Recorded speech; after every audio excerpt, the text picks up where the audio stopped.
रात्र गडद झाली होती. उत्तर प्रदेशातील त्या लहानशा शहरात, जिथे गल्ल्यांमध्ये कुत्र्यांच्या भुंकण्याचा आवाज येत होता आणि पावसाने भिजलेले रस्ते चमकत होते, तिथे ज्योतीच्या घरातील बल्बचा प्रकाश मंदावला होता.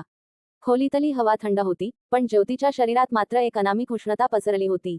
ती अंथरुणावर कूस बदलत होती, तिच्या साडीच्या चुण्या पायांत रेंगाळत होत्या. बाहेरून पावसाचा टाप टाप आवाज येत होता, जणू कोणीतरी हृदयाचे ठोके मोजत असावे. पण तिचे स्वतःचे ठोके त्यापेक्षाही जास्त वेगवान होते. ती 28 वर्षांची होती. गोरीपान, नाजूक बांधा आणि कमरेपर्यंत रुळणारे तिचे काळेभोर लांब सडक केस. लग्नाला 5 वर्षे झाली होती. राहुलसोबतचं आयुष्य अगदी साधं होतं. सकाळी उठणं, चहा बनवणं, घर सांभाळणं आणि रात्री पतीच्या कुशीत झोपी जाणं. पण आजची रात्र काहीतरी वेगळी होती. राहुल घरात नव्हता. तो बाहेर गेला होता कुठे, हे ज्योतीला माहीत नव्हतं. कदाचित तिला ते जाणूनही घ्यायचं नव्हतं. कारण घरात आता फक्त ती आणि विशाल होते. विशाल, राहुलचा जुना मित्र, 35 वर्षांचा, उंचपुरा, रुंद खांद्यांचा आणि आवाजात एक अशी खोली असलेला माणूस, ज्यामुळे ज्योती नेहमी अस्वस्थ व्हायची. तो आज रात्री इथेच थांबला होता आणि ही सोय खुद्द राहुलनेच केली होती. संध्याकाळी जेव्हा विशाल आला होता, तेव्हा राहुलने ज्योतीला एकांतात बोलावले होते. त्याचे डोळे खाली झुकलेले होते आणि आवाज थरथरत होता. ज्योती, ऐक, विशालकडून मी खूप पैसे घेतले आहेत. खूप मोठं कर्ज आहे. तो ते माफ करेल. जर. राहुल थांबला. ज्योतीने विचारले, जर काय? राहुलने मान खाली घालून सांगितले, जर आजची रात्र तू त्याच्यासोबत. म्हणजे, तो तुला पसंत करतो. खूप दिवसांपासून. मला वाटलं आपल्या भविष्यासाठी. ज्योतीचा चेहरा पांढरा पडला. तू हे काय बोलतोयस राहुल? मी तुझी पत्नी आहे. पण राहुलने हात जोडले. फक्त एक रात्र. आपल्यासाठी. मुलाच्या शाळेचा खर्च, घराचं कर्ज. सगळं संपून जाईल. प्लीज ज्योती. ज्योती ढसाढसा रडली. पण तिचा विरोध कमकुवत पडला. कुटुंबाची मजबुरी, समाजाची भीती आणि मनाच्या कुठल्या तरी कोपऱ्यात दडलेली एक सोप जिज्ञासा, विशालची ती नजर, जी नेहमी तिच्या शरीरावर येऊन स्थिरावत असे. रात्रीचे 2 वाजले होते. ज्योती उठली. तिचे घसा कोरडा पडला होता. ती स्वयंपाकघराच्या दिशेने गेली. अंधारात पाण्याची घागर शोधत असतानाच मागून आवाज आला, झोप नाही येत आहे का, ज्योती?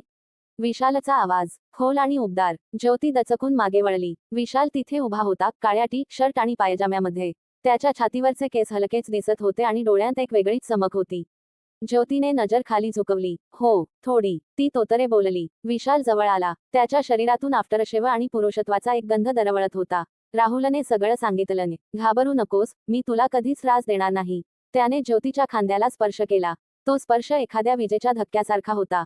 ज्योतीचं शरीर शहारलं. हे चुकीचं आहे, ती पुटपुटली. विशालने हसून म्हटलं, चुकीचं ते असतं जे जबरदस्तीने होतं. हे तर आपल्या सर्वांच्या मर्जीने आहे.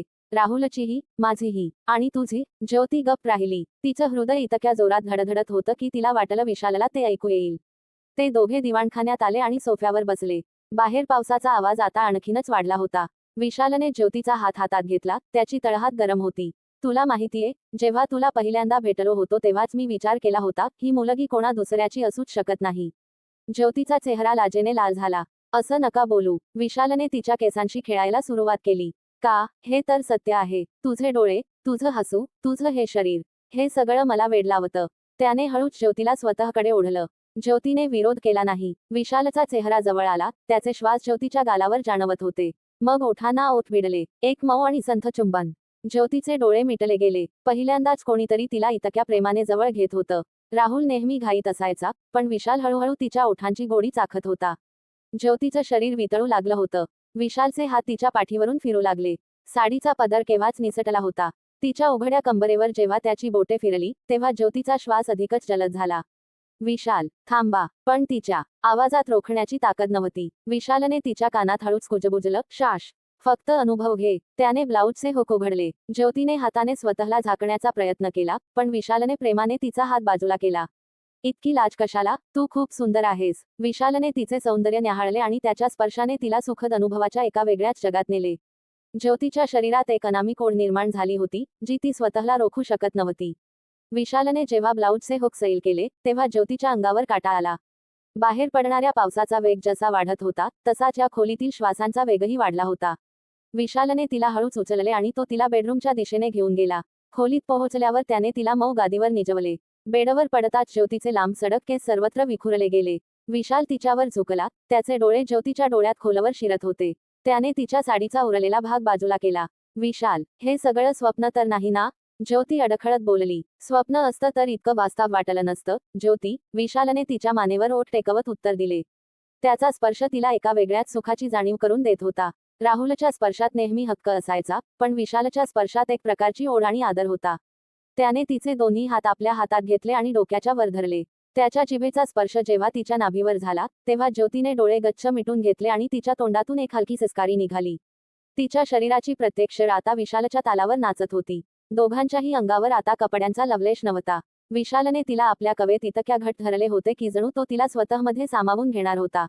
खोलीतील अंधारात फक्त त्यांच्या श्वासांचे आणि एकमेकांच्या त्वचेला होणाऱ्या स्पर्शाचे आवाज येत होते. विशालने तिच्या मांड्यांवरून हात फिरवत तिला अधिक जवळ घेतले. ज्योतीनेही आता कोणताही संकोच न ठेवता आपले पाय त्याच्या कंबरेभोवती विळखा घातल्यासारखे लपेटले. जेव्हा त्यांच्या शरीराचे मिलन झाले, तेव्हा ज्योतीला जाणवले की हे फक्त शारीरिक सुख नव्हते, तर एका जुन्या बंधनातून झालेली मुक्ती होती. पुढचे काही मिनिटे फक्त हालचाली, घाम आणि सुखाच्या किंकाळ्यांनी भरलेले होते.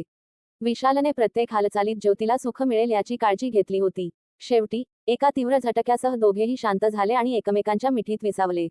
शेवट, एक नवी सुरुवात. पहाटेचे 4 वाजले होते. पाऊस थांबला होता, फक्त झाडांच्या पानांवरून पाण्याचे थेंब पडण्याचा आवाज येत होता. ज्योती विशालच्या छातीवर डोके ठेवून पडली होती. विशालने तिच्या कपाळावर किस केले आणि म्हणाला, उद्या सकाळी जेव्हा राहुल येईल, तेव्हा तुझं कर्ज संपलेलं असेल. पण माझ्या मनावरचं तुझं कर्ज मात्र आयुष्यभर राहील. ज्योतीने काहीही उत्तर दिले नाही, तिने फक्त त्याला अधिक घट्ट मिठी मारली. तिला माहीत होते की ही रात्र तिच्या आयुष्यातून कधीच पुसली जाणार नाही. तिने एका रात्रीत स्वतःला हरवून काहीतरी नवीन मिळवले होते.